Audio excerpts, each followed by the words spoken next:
So Tucker Carlson was campaigning for Donald Trump. He's done it once, he's done it twice, he's done it thrice. He has been with Trump for quite a long time now in the MAGA movement. Now, to be clear, that doesn't mean he's been with Trump for the entirety of the MAGA movement. Some of you might forget this, but during the discovery process, during the Dominion lawsuit, where Fox News ultimately had to pay over $850 million for its defamation suit against Dominion voting systems for the false claims that were broadcasted on its platform in order to try to win over the rank and file of their viewership back. During that period leading up to January 6th of 2021, Tucker Carlson made his thoughts about Donald Trump very clear in private texts that never were meant to see the light of day, but did see the light of day due to that lawsuit. Here is January 4th, 2021 text from Tucker Carlson to a colleague talking about how excited he is to be done with Donald Trump. So while this is the first time Tucker Carlson has publicly dumped Trump, this isn't the first time he has wanted to dump Trump. Here is him talking about it on January 4th of 2021. We are very, very close to being able to ignore Trump most nights. I truly can't wait. And this colleague responds, I want nothing more. It does feel very close.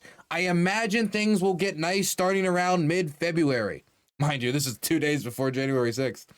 Back to Tucker. I hate him passionately. I blew up at Peter Navarro today in frustration.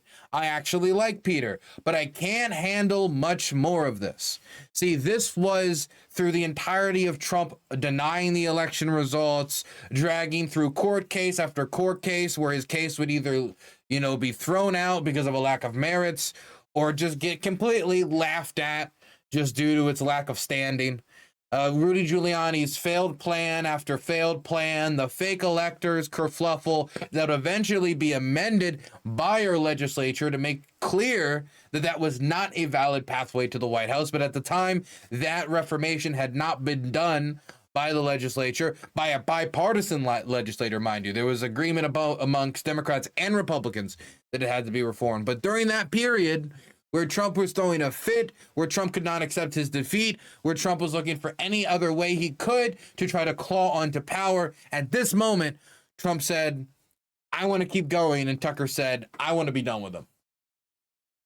Then, after January 6th, Trump's ratings go lower. People think this is the end of the Trump show. We don't have the impeachment go through. Mitch McConnell makes the decision he does. We keep going. Trump eventually runs back for office, rebuilds that base, wins the primary basically with no competition, feels no need to even participate in the Republican primary debates, runs against Biden drops out, runs against Harris, becomes president of the United States again. Tucker Carlson rejoices at his reelection. Now, going on 2 years into that new administration, Tucker Carlson is saying he is done with Trump, and not only is he done with Trump, and he's no longer going to support Trump, he is now saying that he apologizes for ever supporting him in the first place. Here is Stu Peters' clip of it. Stu Peters, of course, being one of the internet's most annoying anti-Semites. And when I say that, I mean when he critiques Israel, he doesn't like Israel because it's full of Jews. That's his problem with Israel. That's where it starts and ends. Okay, let's listen to Tucker. You and I and everyone else who supported him, he wrote speeches for him, I campaigned for him. I mean, we're implicated in this for sure. Yes. It's not enough to say, well, I changed my mind, or like, oh, this is bad, I'm out. It's like in very small ways, but in real ways, you and me and millions of people like us are the reason this is happening right now. Yes. So I do think it's like a moment to wrestle with our own consciences. We'll be tormented by it for a long time. I will be. And I want to say I'm sorry for misleading people. And it was not intentional. That's all I'll say. But anyway, but the question. Mind you, when he was working at Fox, he was broadcasting like fake edited documents projecting that the Russians were killing 3 to 4 to 5 times more Ukrainians than Ukrainians were killing Russians. People had like badly edited and switched the numbers around on an actual leaked document and he reported it as fact, never corrected it, and kept going. It never felt the need to correct. He doesn't feel guilt at getting something wrong. He doesn't feel guilt, I think, legitimately at lying. I think he feels guilt at the fact that the sentiments that have brought him most of his prominence are not sentiments that Trump is solidly defending, and that's getting him a lot of flack from his base that is the most virulent in their support and viewership of him. And what he doesn't like is the fact that these interests no longer align anymore. And so he's made the strategic decision that more than 2 years out from when Trump will be out of office and there will be somebody else walking into the White House, he'd rather get ahead of things even before the midterms. Obviously not good for Trump's image in the midterms, obviously not good for the image of Trump's base, but Trump has also been taking an endless amount of pot shots at Tucker Carlson, Alex Jones, and at all these people, essentially just calling them like, dumb podcasters. They don't know any better, XYZ. And so Tucker saw these shots at him because they have been critiquing his administration, and he thought it probably better to get ahead of the curve. I don't think this has to do with any moral inclination, that he had some reflection. He went up on some mountain and said namaste and thought it through. I think this is a cold, calculated decision where, it's clear where the Trump administration is headed, and he'd rather get off the station before, the train tracks start bumping around. Does present itself immediately like, what is this? Was this always the plan? You don't want to be a conspiracy nut, but clearly there were signs of low character. We knew that. Yes.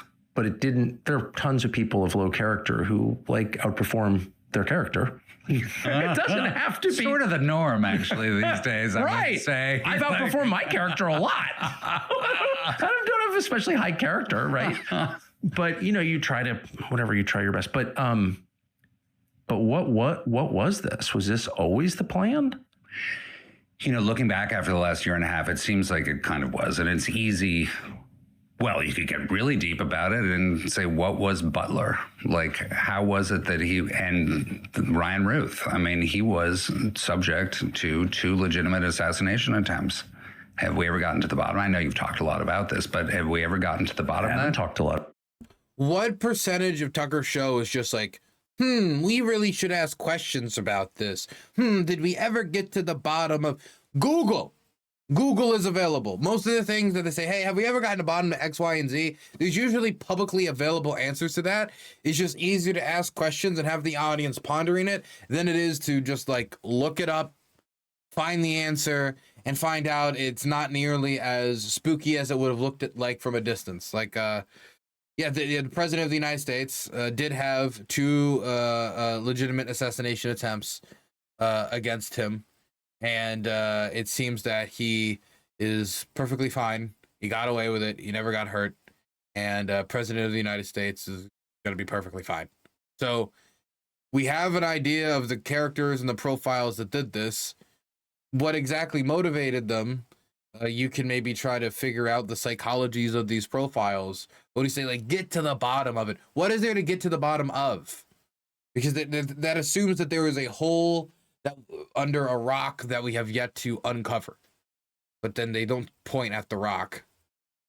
Gotten to the bottom. I know you've talked a lot about this, but have we ever gotten to the bottom of that? I haven't talked a lot about it. I don't know the answer, but I know that those investigations have been stymied. Fact. Yeah, stymied from the very top, from people who actually would have the power to get to the bottom of it. And the motive? Trump is president. Pam Bondi was the attorney general. What do you mean they if anybody stymied it, it would be the president of the United States pressuring the Justice Department, which he often does in the public record of, even though he's not supposed to. But what do you mean they stymied investigations? They really don't want to get to the bottom of the 2 assassination attempts on the president's life after he is now still president, has the DOJ at his disposal. He could ask for an investigation. Trump has the power to do it. He would have more motivation than anyone in finding who was the secret behind the scenes assassin, is going to take off the sack off the face of who did it and be oh my gosh, I can't believe it. It was Steven Crowder all along, whoever it was, and then shock the world. But no, I mean, that's just not happening. But again, it's good podcast. Yeah, stymied from the very top, from people Right. who actually would have the power to get to Notice they say the very top. They don't say like a person. They don't say Pam Bondi. They don't say Kash Patel. They don't say Dan Bonagino. They don't say Mullen or like anybody. They don't say Susie Wiles or anybody who, you know, actually is at the top of our politics. It's just like, oh, those at the top. What's this secret organization that's stymieing the investigation? That we're gonna find out that really we know it was the Israeli Mossad that tried to take out the pro-Israel Donald Trump. What exactly? What's the plan here? What's the idea? the bottom of it. And the motive. Feeling. Yes, Yeah. very much. So the enormous amount of money he got from Miriam Adelson now seems suspect to a lot of people at the time, but you know, there's a lot of money in politics. To run for president requires an enormous. I mean, Kathleen Camel Toe went through $2 billion in 4 months. So, sure, there's an argument to be made that you get money from those who will give it to you. It's just the nature of that game, but it's still reprehensible, and it's still a big question mark. Why would someone who has obvious and demonstrated allegiance to a foreign power give Donald Trump $250 million while he's running for president? I mean, how is that defensible? It's really not. If Russia had given a PAC for Trump, you know, if the mayor of Moscow had somehow, you know, assembled an enormous amount of money and put it in a 501c3 for Trump's benefit, would that have been acceptable? Of course it wouldn't have been. So what does someone, it's so basic, comes back to the money. Like, what did they get in return for that amount of investment? And it's clear. I get it. No, I mean, of course, I agree with every word that you're saying. I just think, given his behavior and his demonstrated disloyalty and viciousness to previous supporters, Yes. why wouldn't he display the same lack of loyalty to Miriam Adelson? I mean, that's kind of the question. The only people he's been loyal to are the neocons and his donors. When was this different? I mean, first term, was it different? Was it? I mean, like, they were like talking about naming like settlements like Trump Heights, and they were like doing everything they can to like win over Donald Trump. I mean, it's not like Netanyahu and Trump's relationship has always been the friendliest, but Trump's relationship with Israel has been. I mean, this is not anything new from 2016 to 2022. Some philosophy, there wasn't any philosophic change between 2020 and 2024. And I mean, it's not like the first year of the Trump presidency, even though there was a 12-day war and of course now this larger scale war, that it was from a different beat. Like, it's a different tune that he was singing when it comes to Israel. It's just now he's singing it more aggressively, and now we have an air campaign against Iran proper. Obviously does not match with his anti-war messaging that he put out on the campaign trail, but it's not like you were blind to the fact that he was going to go back on promises like the promise to end the war in Ukraine in 24 hours.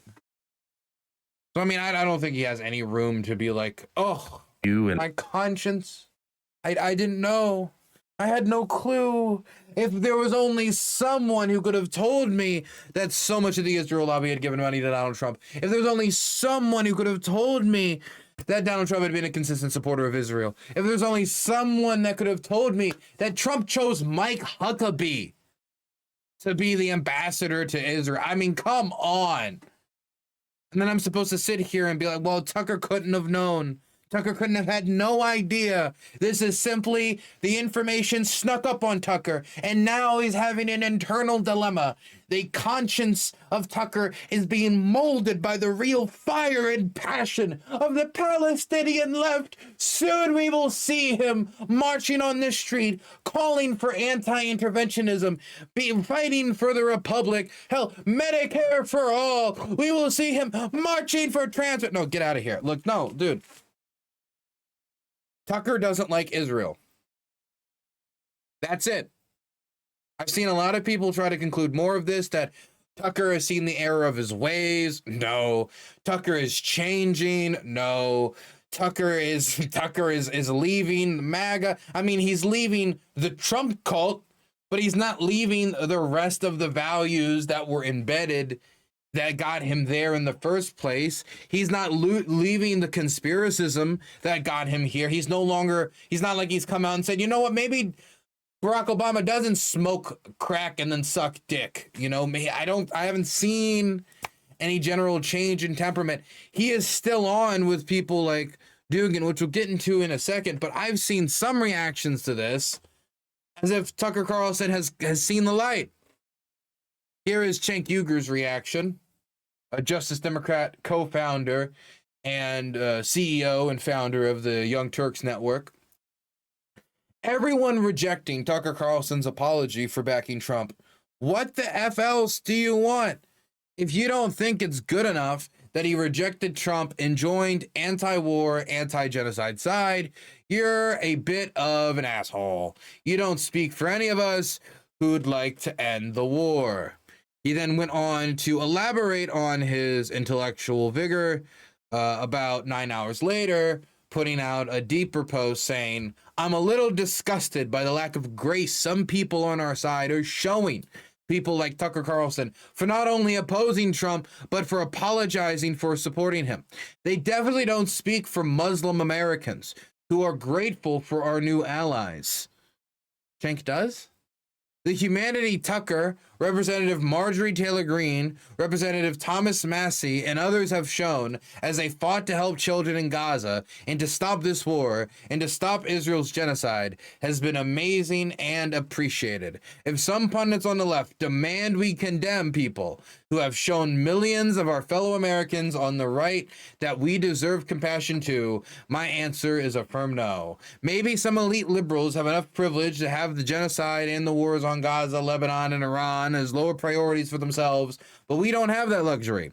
This is a matter of life and death. We don't have time for partisan games in serious times like this. And as an American, I care deeply about American sovereignty. And if you think Israel hasn't robbed us of our sovereignty or that it's not that important, then you're no ally of mine. In my opinion, these figures on the right have been heroic in their fight against the war. Either do better than them or have the decency not to criticize someone fighting harder than you. Okay.